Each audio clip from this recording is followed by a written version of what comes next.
श्री सरस्वती मैया की जय, श्री कृष्णचंद्र भगवान की जय। आज हम तिथि के गणित को लेते हैं। प्रथम तो यदि आपको मेरा वीडियो पसंद आया हो तो लाइक करें, अपने मित्रों को शेयर करें, चैनल को सब्सक्राइब करें, बेल आइकन भी दबाएं ताकि समय समय पर आपको नए वीडियो की सूचना मिलती रहे। और शेयर करेंगे तो अपने मित्रों को भी इस नई चीज़ के ज्ञान का लाभ प्राप्त होगा। अभी तक YouTube पर पंचांग से संबंधित कोई मैटर या विवरण उपलब्ध नहीं है। तो देखें आप, पहले इसकी विधि बता चुका हूँ, अब सिर्फ हम सीधे गणित करेंगे। यदि आपको इसकी विधि देखना है तो इससे पूर्व के वीडियो को आप देखें। स्थान है शाहजहांपुर,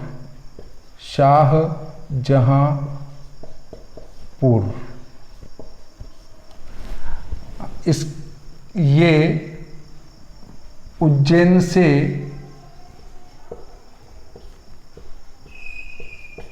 33 योजन है।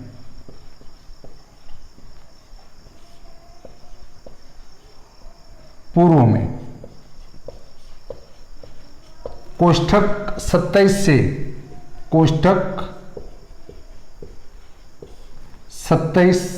से इसका मान 024 प्राप्त होता है।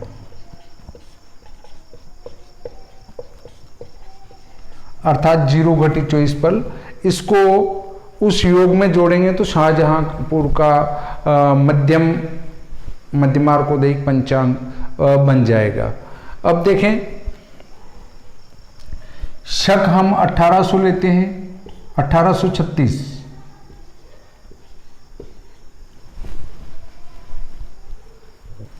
हमारे टेबल में जो मान दिया है वो 1826 और 1842 का दिया है, तो 1826 घटा देते हैं। 1826 घटा दिया तो बचे 10 अंतर। अब इसको मैं साफ कर देता हूं, ये आपके समझ में आ ही चुका होगा। 1826 का जो मान है हमारा, वो सारिणी में इस प्रकार से दिया है। देखिए आप, तिथि, वार, घटी, पल। 1826 का मान लेते हैं, वो है हमारा 27 तिथि 394, 27 तिथि 394। अब केंद्रांश, तिथि के केंद्रांश वो दिए हैं 1826 के 43,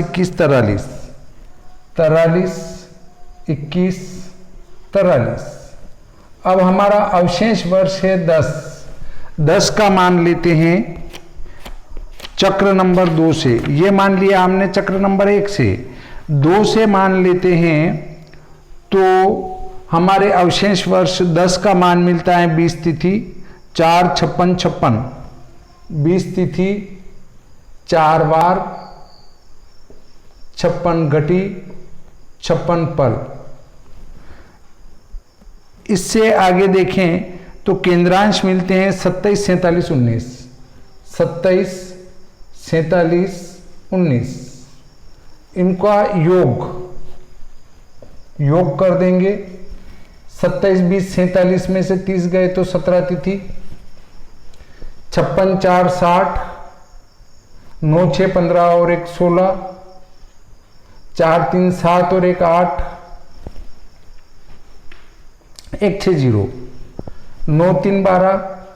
4, 2, 6। 7, 2, 9। 4 2 6, 7 3 10 और 1 11, ये हमारे केंद्रांश मिलते हैं। अब इसमें हम योजनात्मक मान से जो पल लाए थे वो पूर्व होने से 0-24 पल जुड़ जाएंगे। तो यहाँ पर योग हो जाएगा हमारा 17 तिथि 1 बार 6 घटी 24 पल, और केंद्रांश ये का ही रहेगा 11 9 2। अब इसका उपयोग हम आगे करेंगे कि ये हमारा चैत्र शुक्ल पक्ष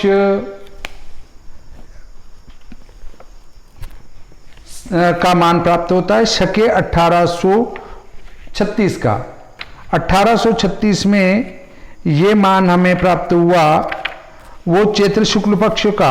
अब चैत्र शुक्ल पक्ष में 17 तिथि नहीं हो सकती है, तो ये आगे बढ़ जाएगी। आगे कहाँ बढ़ेगी उसको भी मैं आपको स्पष्ट करके दिखाता हूँ कि किस प्रकार से ये आगे बढ़ जाएगी। 15 तिथि तो आपकी हुई चैत्र शुक्ल पक्ष की। अब उसके बाद वैशाख कृष्ण पक्ष 1 और 2, अर्थात वैशाख कृष्ण पक्ष की द्वितीया रविवार 6 घटी 24 पल रहेगी। इसमें तिथि के केंद्रांश होंगे। अब इस केंद्रांश से इसको स्पष्ट करेंगे, तो पहले हम इसको साफ कर देते हैं और पक्ष पक्ष का चालन बना लेते हैं।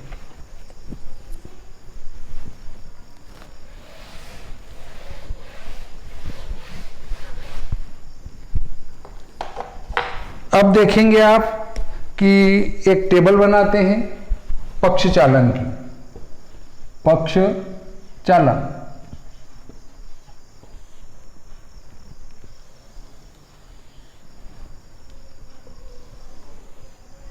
वैशाख कृष्ण 2 1 6 24, और हमारा जो केंद्रांश था वो भी मैं आपको बता देता हूँ, वो लिख देते हैं 11 9 2। 11 9 2 को यहाँ हम लिखते हैं 11 9 और 2, ये केंद्रांश है और आगे घटीपल है। वैशाख कृष्ण 2 से ज्येष्ठ कृष्ण 2, आषाढ़ कृष्ण 2, नहीं वैशाख शुक्ल 2 आएगा। 15-15 दिन पक्ष कर रहे हैं हम, तो वैशाख शुक्ल 2, ज्येष्ठ कृष्ण 2, ज्येष्ठ कृष्ण 2। अब ज्येष्ठ शुक्ल 2, इस प्रकार से ये 15-15 दिन का पक्ष चालन निकलेगा। अब पक्ष चालन में हमारा जो मान है वो 1 0 45 43 धन चालन है। चालन यहां लिख देता हूं, जोड़ने में अच्छा रहेगा। तिथि हमारी हमेशा ही 1 1 बढ़ेगी और वार 0 45 43 है। 0 45 43, इन दोनों को जोड़ देते हैं। 4 3 7 4 2 6, 45 6 51 और 1 52 और 1 52 प्राप्त होगा। और अब हम पक्ष का केंद्र चालन भी लेते हैं, वो 27 51 37 है। 27 51 37, 37 2 39, 51 9 60, 7 2 9 39। फिर इनको और इनको जोड़ेंगे, 9 7 16, 51 और 1 52, और 9 7 16, 3 2 5 और 1 6, ये हमारा। फिर इनको जोड़ेंगे 7 6 13, 3 2 5, और 2 और 1 3, 5 और 5 10, 27 6 33। ये हम ऐसे पूरे 24 पक्षों का, और अधिक मास हो तो 26 पक्षों का, ऐसे प्रत्येक 15-15 दिन का हम चालान निकालेंगे। अब देखें, इनको जोड़ेंगे तो क्या स्थिति बनती है। आगे जोड़ते हैं इन दोनों को। 43 7 50,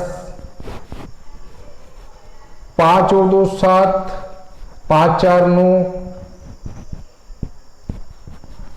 1 और 1 2। वापस जोड़ते हैं 3 5 4 9, 7 5 12, 4 3 7 और 1 8, 2 और 1 3। इस प्रकार हमारा ये पक्ष चालन बन जाता है।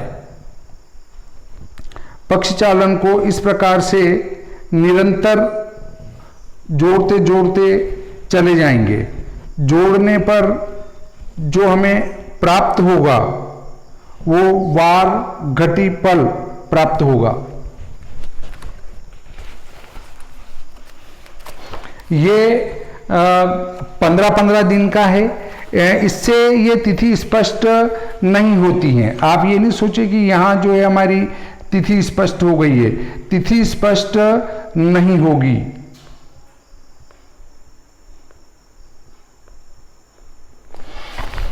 अब आगे चलते हैं, इसको साफ कर देते हैं।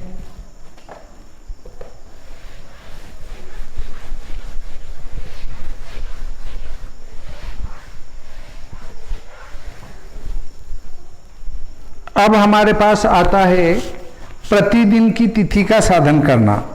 प्रतिदिन की तिथि के साधन के लिए भी वैसी ही टेबल बनेगी। टेबल बनाकर हम उसका मान प्राप्त करेंगे। प्रतिदिन की मध्यम तिथि, फिर केंद्रांश और फिर फल लेकर उसमें जोड़ेंगे तो वो तिथि स्पष्ट हो जाएगी। अब देखें, हमारा दैनिक तिथि साधन, दैनिक मध्यम तथा स्पष्ट तिथि साधन। इसमें मध्यम और स्पष्ट तिथि साधन होगी। तो हम जो टेबल बना चुके हैं वो इस प्रकार की है।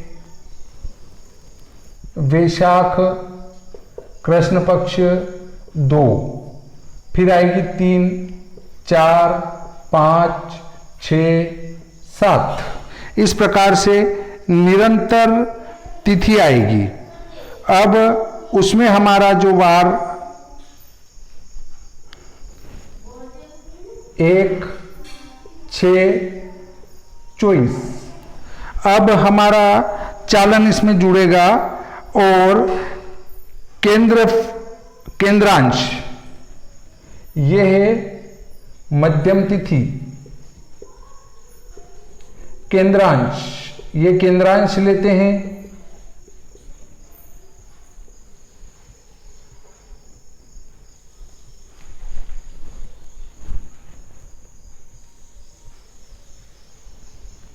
देखिए, हम पहले 1 6 24 लेके आए हैं और हमारा जो केंद्रांश था वो पहले वाला 11 9 2 था। 11 9 2। इसके बाद इसका जो फल है वो चक्र नंबर हम 3 में देखेंगे तो उस पे लिखा है 0 घटी 57 पल 8 विपल ऋण। 57 पल 8 विपल, ये है ऋण। तो अब देखिए, इसमें से 57 घटाएंगे तो 14 में से 7 गए 7, 8 में से 6 गए 2, यहाँ 5 बच जाएंगे और ये 1 का 1 ही। इसमें वार में हम इसके बाद एक बार बढ़ाते जाएंगे, क्योंकि एक दिन बढ़ेगा तो एक बार भी बढ़ेगा। अब 57 वापस इसमें से घटाया, 6 2 8 में से 5 गए 3, 4 बचे, वार 1 बढ़ गया, फिर 10 में से 7 गए 3, 9 में से 6 गए 3, यहाँ बच गए 3, वार हो गए 4, 13 में 7 गए 6, 8 8 2 16, 8 3 24, 8 4 32, यहाँ पर 1 बढ़ जाएगा 13 में से 8 गए 5, और 9 में से 6 गए 3, और यहाँ 2 बच गए, और यहाँ 5 हो गए। 5 2 5 तक हम पहुंच चुके हैं। इस प्रकार 5 2 35, 5 2 5 नहीं, 5 2 35 तक हम आ गए हैं। अब केंद्र का चालन बताता हूं मैं आपको। केंद्र चालन जो है प्रतिदिन का, वो भी इसमें दिया है चक्र नंबर 3 में। प्रतिदिन चालन धन है, धन होने से 57 51 36 जोड़ेंगे, 57 51 36 ये हम जोड़ते जाएंगे तो अग्रिम अग्रिम अग्रिम तिथि बनती जाएगी। 57 51 57 51 26, 26 2 28, 51 9 60, 7 और 1 8 9, 5 और 1 6, ये 9 0 28 बनते हैं, 9 0 28।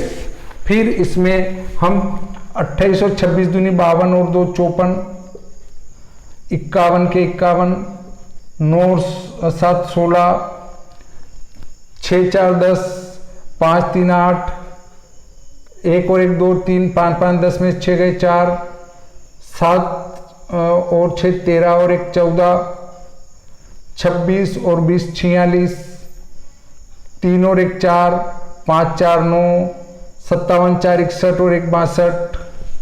इस प्रकार ये मध्यम तिथि बन गई, ये केंद्र बन गया, तिथि केंद्र, और ये मध्यम तिथि। अब इसका हम चक्र नंबर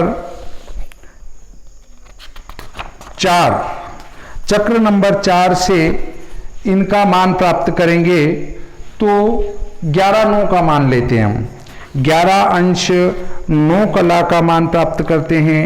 तो 11 अंश और 9 कला का मान 13 ऊपर प्राप्त होगा।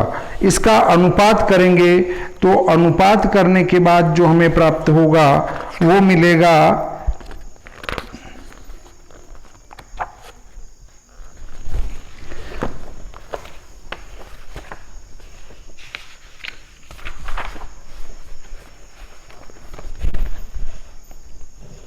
13 57, यहाँ 13 57। इसके बाद अगला 9 0 का जो मान मिलेगा वो मिलेगा 9 33।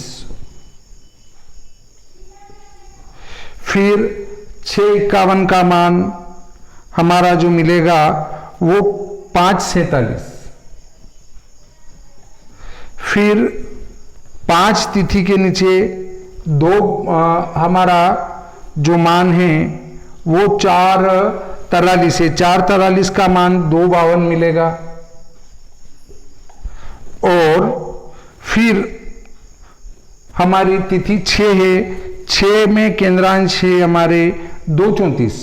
2 34 का मान मिलेगा 0 54। ये मान हमने वहां से प्राप्त किए। अब इन मानों को आपस में युक्त कर देंगे, अर्थात जोड़ देंगे। जोड़ेंगे तो 7 और 4 11, 5 2 7 और 1 8, 20 6 26।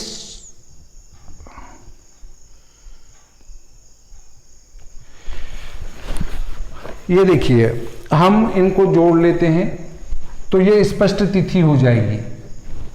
57 और 24, 7 और 4 11, 5 और 2 7 और 1 8 और 13 6 19 और 1 20। हमारा वार एक ही रहेगा।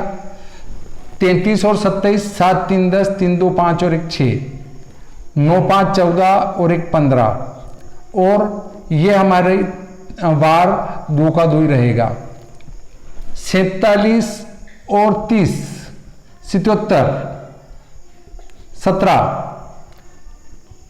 5 और 4 9 और 1 10, वार 3 का 3 ही। 33 और 52, 3 2 5, 5 और 3 8, 3 2 5 और 1 6 और 4, वार 4 का 4 ही। 35 54, 5 और 4 9, 5 और 3 8 और 2 और 1 3 और वार हमारा 5 का 5, अर्थात शके 1836 वैशाख कृष्ण पक्ष की द्वितीया तिथि को हमारा रविवार होगा। उसकी समाप्ति होगी 20/21 पल पर शाहजहां शाहजहांपुर जो हमने लिखा था शाहजहांपुर, उस शाहजहांपुर में मध्यमार्कोदय से अर्थात मध्यम सूर्योदय से द्वितीय तिथि वैशाख कृष्ण पक्ष का समाप्ति काल रविवार को 20/21 पल पर होगा। ऐसे ही वैशाख कृष्ण पक्ष की तीज तिथि का समाप्ति काल सोमवार को 15/0 पल पर होगा शाहजहांपुर में मध्यम सूर्योदय से। ऐसे चतुर्थी तिथि का जो होगी वो मंगलवार को होगी, उसका समाप्ति काल 10/17 पल रहेगा। इस प्रकार आपके समझ में आ चुका होगा कि हम तिथियों का साधन किस प्रकार से करें। ये ग्रह लाघव से तिथि साधन मैंने आपको बताया। ऐसे आप पहले उस शक के आरंभ की तिथि निकालेंगे। अब वो आरंभ की तिथि कौन से आती है, अगर वो 15 से ज़्यादा आती है तो वैशाख कृष्ण पक्ष की होगी, 15 से कम आती है तो चैत्र शुक्ल पक्ष की होगी। उसमें वार भी आ गया, ये पहले मध्यम तिथि वर्षारंभ की साधन होगी, फिर पक्ष की 15-15 दिन की जोड़ के साधन करेंगे, फिर उसके बाद उस पक्ष से दैनिक तिथि साधन करेंगे। अब ये इस प्रकार से जोड़ते हुए हम जाएंगे तो जो अगले वैशाख शुक्ल पक्ष की बीज आएगी वहां ये योग जाकर मिल जाना चाहिए। अगर हमारा ये योग दोनों योग तिथि, मध्यम तिथि और केंद्रांश जोड़ते हुए वहां 15 दिन का योग नहीं मिलता है तो हमने पंचांग बनाने में इस जोड़ में कहीं गलती करी है। उस गलती को एक बार और ढूंढकर सुधार लें। इसी प्रकार से जब ये 15-15 दिन का शुद्ध पंचांग बन जाए, मध्यम तिथि बन जाए, तो फिर इस केंद्रांश से चक्र नंबर 4 से वो केंद्रांश का मान लेंगे और वो मान इस घटिपल में ये घटिपल जोड़ देंगे तो स्पष्ट तिथि प्राप्त होगी। वो स्पष्ट तिथि हमारी मध्यम सूर्योदय काल से उस नगर की होगी जहां का हमने संस्कार किया है। अगर उसमें शाहजहांपुर का संस्कार नहीं किया होता तो उज्जैन मध्यमार्कोदय अर्थात मध्यम सूर्योदय समय से घटिपल में समाप्ति काल बताती। इस प्रकार आज मैंने आपको तिथि साधन बताया। अगले वीडियो में मैं आपको नक्षत्र साधन कैसे करें वो विधि बताऊंगा। उससे अगले वीडियो में आपको नक्षत्र साधन करना बताऊंगा। इस प्रकार धीरे धीरे हम ग्रह स्पष्ट पर भी चलेंगे, आदि कुछ बातें करेंगे, परंतु ये ग्रह लाघव से जो हम पंचांग साधन कर रहे हैं ये केतकी ग्रह गणित में और उच्च लेवल का है। फिर हम दृश्य में करेंगे वो और उच्च लेवल का है। तो ये ग्रह लाघव केवल आपके ज्ञान के लिए है। बाकी इस कई पंचांग भी निकल रहे हैं, आप भी यदि इस पंचांग निकालना चाहें तो इस प्रकार से आप पंचांग का निर्माण आसानी से कर सकते हैं। कोई बड़ा भारी नहीं है। आपने देखा होगा एक गणित हम करते हैं तो बहुत ही सरल पड़ती हैं। मैं श्री भादव माता पंचांगकर्ता ज्योतिषाचार्य पंडित भागीरथ जोशी, विश्व सायन लग्न सारणी, विश्व दिनमान सारणी, विश्वोपकार नयनम, भविष्य फल मार्तंड आदि का लेखक निमच से। आज का ये प्रकरण संपूर्ण होता है। श्री सरस्वती मैया की जय, श्री कृष्णचंद्र भगवान की जय।